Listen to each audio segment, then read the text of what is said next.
ఇప్పుడుండే జనరేషన్లో అందరికీ కోపం చిరాకు ఎక్కువ అనమాట. ఈ కోపం చిరాకు అనేది ఈ లివర్ యొక్క ఎమోషన్.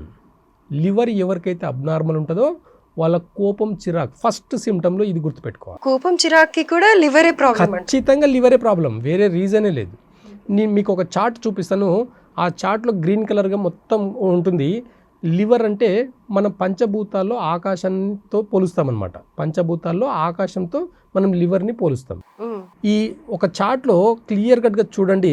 లివర్కి సంబంధించింది టైమింగ్, ఎమోషన్, టేస్ట్, దాని సీజన్, దాని ఈ అవుటర్ ఎలిమెంట్ ఏంది, చాలా లాజికల్గా ఒక లివర్కి సంబంధించిన ఒక లాజిక్ చెప్తాను చూడండి. లివర్కి కంటికి దగ్గర సంబంధాలు ఉంటాయి. మన ఇంటర్నల్ లివర్ ఎలా ఉంటుందో మన కంటి నరాలు కూడా దానికి కనెక్ట్ అయి ఉంటాయి అన్నమాట. లివర్లో ప్రాబ్లం వచ్చిన వాళ్ళకి మాత్రమే ఐసైట్ వస్తుంది. దీనికి చాలా చిన్న లాజిక్ చెప్తాను. మన అరిచెయ్యి ఎంత ఉంటుందో లివర్ కూడా అంతే సైజులో ఉంటుంది. కరెక్ట్గా మన హాఫ్ బాడీలో హాఫ్ పార్ట్ల కంటే ఇక్కడ నుంచి ఇలా తీసుకుంటే ఈ సైజ్ ఎంత ఉందో అంత ఉంటుందండి లివర్. ఇది మెజర్మెంట్ లివర్ది, ఓకేనా. ఈ బొటనవేలు నుంచి థంబ్నెయిల్ ఎంత ఉందో కరెక్ట్గా చూసుకుంటే ఇలా ఉంటుంది. ఈ లోపల గాల్ బ్లాడర్ అండి. ఇది గాల్ బ్లాడర్ ఫంక్షన్ ఏంది అని అంటే డైజెషన్ సిస్టమ్ని ఆపరేట్ చేసే ఎంజైమ్స్ని రిలీజ్ చేయడం.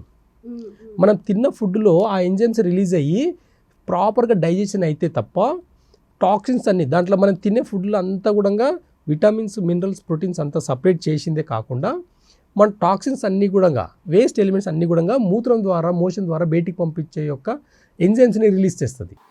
అలాంటి ఎంజైమ్స్ అంతా కూడా మనకు ఈ చిన్న లాజిక్ ద్వారా ఉంటుంది అనమాట. లివర్ ఈ సైజులో ఉంటుంది, గాల్ బ్లాడర్ కూడా ఈ సైజులో ఉంటుంది. కాబట్టి మన ఐసైట్ కూడా చూడండి, ఒకటి దూరం చూపు చూస్తుంది, ఒకటి దగ్గర చూపు చూస్తుంది. మన బాగా ఐ టెస్ట్కి వెళ్తే తెలుస్తుంది ఈ విజన్లో. మనం కూడా ఒక చూస్తే లాంగ్లో ఒక విజన్ లాంగ్ కనిపిస్తుంది, ఒక విజన్ వచ్చేసి దగ్గరగా కనిపిస్తుంది. ఈ రెండు బ్యాలెన్స్ చూపునే లివర్తో గాల్ బ్లాడర్తో పోలుస్తాం అనమాట. ఎప్పుడైతే బాడీలో టాక్సిన్స్ అనేవి బయటికి పోతుందో చూపు అనేది ప్రాపర్గా ఉంటుంది.